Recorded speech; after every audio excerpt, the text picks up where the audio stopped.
Dear Dr. Love, ako po si Jocelyn, 32 years old, tubong Brongan, Eastern Samar. Isa po akong OFW dito sa Hong Kong ng mahigit 3 taon na po. Mababait ang mga amo ko rito at ang kanilang mga anak. Maswerte ako sa kanila, Dr. Love, lalo na't itinuturing nila akong parang miyembro ng kanilang pamilya. Iniwan ko po sa Borongan ang boyfriend kong si Elmer. Katulad ko siya rin po ay 32 years old. Didiretsuhin ko na po kayo, Dr. Love. Wala pong trabaho si Elmer mula nang pumunta ako rito sa Hong Kong. Nag-resign siya sa kanyang trabaho sa Tacloban at saka umuwi sa amin sa Borongan. Ang sabi po niya, noon ay maghahanap siya ng trabaho. Pero hanggang ngayon, umaasa pa rin siya sa magulang at sa paminsan-minsan kong padala sa kanya. Ang malala pa rito, Dr. Love, nalulung po siya sa sabong at sa online gambling. Dito na siya nag-focus at wala na ring time para makausap ako o mag-video call. Nakailang paalaala at pakiusap na ako sa kanya pero ayaw niyang makinig. Kinukupitan na rin niya ang business ng kanyang parents. Ano po ba ang dapat kong gawin, Dr. Love? O kailangan ko bang ituloy ang relasyon namin? Gumagalang, Jocelyn ng Borongan, Eastern Samar. Balikan natin ang liham kasaysayan na padala ni Jocelyn ng Borongan, Eastern Samar. Medyo matagal na silang magsyota. Mahigit ng 3 taon na magsyota sila ng kanyang boyfriend na si Elmer. Si Jocelyn ay 32 years old at namamasukan, I would like to believe, na isang domestic helper sa Hong Kong. Maswerte siya, no? Dahil meron tayong mga nakakausap na mga Filipino na nagtatrabaho sa Hong Kong na hindi maganda ang pagtrato ng kanilang mga amo. Pero salamat sa Diyos, sabi nga ni Jocelyn, tinuturing siyang kapamilya ng kanyang mga amo, no? Kaya maganda ang kanyang katayuan. Ganun pa man, ang pinoproblema niya ay yung kanyang boyfriend na magmula nang siya ay mag-abroad ay from Tacloban ay umuwi po, nag-resign at umuwi sa Borongan para doon na manirahan. Sang-ayon sa kanya, si Elmer daw ay maghahanap ng trabaho sa Borongan sapagkat nandun ang kanyang mga magulang. But until now, wala pang trabahong nakukuha sa Elmer. Jocelyn, bakit ka nga naman magtatrabaho kung pinapakain ka naman ng magulang mo? Diba? Bakit babanatin mo ang buto mo? Ba't ka magpapakahirap kung pinapakain ka ng magulang mo at makapalang mukha mo? Diba? 32 anyos na ang boyfriend mo. Dapat yan, may mga pangarap na siya. Gusto ko magkaroon ng tricycle. Gusto ko magkaroon ng jeep. Gusto ko magkaroon ng isang bagong bahay. You know? Bakit nga naman siya magtatrabaho kung paminsan-minsan pinapadalan mo siya ng pera na pinaghirapan mo bilang domestic helper dyan sa Hong Kong?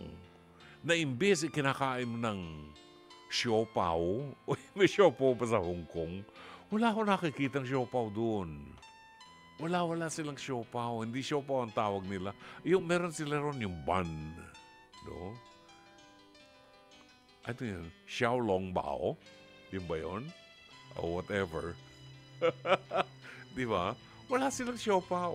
Sa Shanghai, wala naman silang pritong Shanghai. Bakit ganun? Sa Canton, wala silang pansit Canton. Bakit ganun? Niloloko tayo nito mga kapatid nating Chinese. Dapat maitanong ko kay Tanong ko kay Connie Tan. Alam mo si Connie Tan, meron silang merong restaurant dyan sa Green Hills na pag-aari nila. Kumakain kami dyan ng araw. Text mo nga sa akin yung restaurant nyo, Conitan. Yung kanyang anak, si Joy, merong patisserie. Yon. Yung pastries. Yon. Asukar ang pangalan. Asukar. Sarap ang kanyang mga products. Napunta tayo dyan. Pagkain naman. Nagugutom siguro si Brother June. Well, balikan natin si Jocelyn. Jocelyn, tinatamad magtrabaho ang boyfriend mo dahil tumatanggap ng pera buhat sa'yo at nakakalampas ang kanyang agahan, tanghalian at hapunan kasama ng kanyang mga magulang. Wala na siyang pangarap. Dapat nangangarap siya. Dapat nangangarap siya na magkaroon siya ng mga pangarap na natupad. Makabili ng motor o ng tricycle, makapagtayo ng isang maliit na negosyo para hindi siya nangangamuhan. Pero, nalulong sa sabong at saka online gambling. Baka ito yung scatter, di ba? At wala na rin siyang time para makausap si Jocelyn na syota niya o mag-video call. Bakit ka nga naman tatawagan pa at mag-video call? Busy siya dun sa kanyang pagsusugal sa sabong. May kahinaan ng kukote ang boyfriend mo. Sabihin ko sa yung katotohanan. Well, salamat na lamang sa mga magulang ko dahil hindi kami pinalaki na marunong magsugal. Miski nga huweteng, hindi ko alam kung paano tumaya sa huweteng. Bingo, hindi ko rin alam kung paano mananalo sa bingo. Ito, nagsasabong at online gambling. Walang hanap buhay pero may pansabong. Walang hanap buhay pero mayroong pang scatter. Ayan. Ito ang takbo ng kaisipan ng mga tanga-tanga. Hirap na nga sa buhay, hindi malaman kung saan kukuha ng kakainin, pero may pangsugal. Hindi balik kung mayaman kayong mga kontraktor ng mga DPWH na bilyon-bilyon ang ipinapatalo sa kasino. Hindi, pare-pareho lang tayong mahirap Pinaghirapan nyo yung perang yan. Ewan ko naman sa boyfriend mo, saan niya kinukuha yung pera na pinansusugal niya, wala naman siyang hanap buhay. Mahiya naman kayo. Sa mga politiko yan. Sa mga kontraktor. Di ba? Nakakainis. Nakakakulupo ng dugo pag meron kang kamag-anak o kakilala na katulad nitong si Elmer. 32 anyos tumigil sa paghahanap buhay at nagsugal, nagsabong. Alam ba ninyong walang yumayaman dyan sa sugal? Ang yumayaman dyan yung nagpapasugal. Kung ako nga hindi marunong magsugal, hindi yumayaman Pinag-aawayan pa namin mag-asawa kung paano namin gagastusin yung sinusweldo ko rito 500,000 sa buwan. Kagagawan ho ni Jake yan. Si Jake Bacod ang nag-aalat ng sweldo ko rito Siya nakikipag-usap sa management Sana all. Darating din sa'yo yan. Kung ako nga, 74 years old na naghahanap buhay pa rin, hindi makatigil. Dahil may mga pangarap pa akong gustong maabot. Gusto kong bumili ng bagong set ng mga kubyertos. Alam mo yung kubyertos? Gusto kong bumili ng bagong set ng kubyertos. Gusto kong bumili ng bagong set ng chopsticks. Di ba?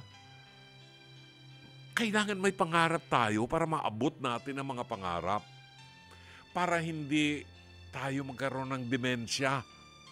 Para hindi tayo maging malilimutin. Kinakailangan gumagana ang ating isipan, ang ating katawan. At napakasarap ng feeling kapag naabot mo ang pangarap mo. Itong si Elmer na syota ni Jocelyn, sabi ni Jocelyn, nakailang reminder na po ako at nakikiusap na ako kay Elmer. Pero ayaw po niyang makinig at kinukupitan pa rin niya ang business ng kanyang parents. Kasi nga sugarol na. Sugarol na. Kapag nagsimula ng ma-addict sa sugal, nakaka-addict po yan eh. Kapag nagsimula ng ma-addict sa sugal, kahit online, magnanakaw na yan. Parang droga. Ultimong kaldero, ultimong kawali na ginagamit ng nanay niya, nanakawin at ibebenta para makabili lamang ng droga. Ganyan ang sugal. Now, itinatanong sa atin ni Jocelyn, ano po ba dapat kong gawin, Dr. Love? Kailangan ko pa po bang ituloy ang relasyon namin? Well, masakit mong sabihin, Jocelyn, ang nakikita mo ngayon ay mga red flags. Ito ay mga red flags na nagsasabing sakit ng ulo yan. Baka wala kang maibigay na pera pag asawa mo na siya. Baka wala kang maibigay na pera, isaktan ka niyan. Kasi wala na siyang maipansasabong. Wala na siyang maipang susugal sa online. Baka saktan ka. At hindi mo gugustuhin magkaroon ng asawa na batugan katulad ni Elmer. Naaasa lamang sa'yo. Nagpapakahirap ka dyan sa Hong Kong bilang kasambahay. Ang bawat kinikita mong dolyar dyan, pinaghihirapan mo yan. Pagkatapos isusugal lang niya. So, since itinatanong mo, ano po ba ang dapat kong gawin? Ang sa akin po, pag-aralan mo na at pag-aralan mong mabuti na hindi ito ang klase ng lalaki na gusto mong mapangasawa. Dahil sakit ng ulo yan. Kalimutan mo ang 3 taong relasyon ninyo, ipagpasalamat mo sa Diyos na kilala mo kung gaano ka-irresponsable itong taong ito at mas mag-aalala ko sa iyo kung ipagpapatuloy mo pa ang relasyon mo dito kay Elmer. Ngayon ay nakikita mo na mga red flags, nagbabadya ng sakit ng ulo at problema sa darating na panahon. Sana'y natulungan ka ng palatuntunan ito. As always, Dr. Love. Mga kapatid, ito po si Brother June Banaag. Dito tayo sa totoo. Dito tayo sa True FM. Mag-subscribe at i-follow ang mga social media accounts at True Network PH sa FB, Instagram, X, YouTube, TikTok, and podcast.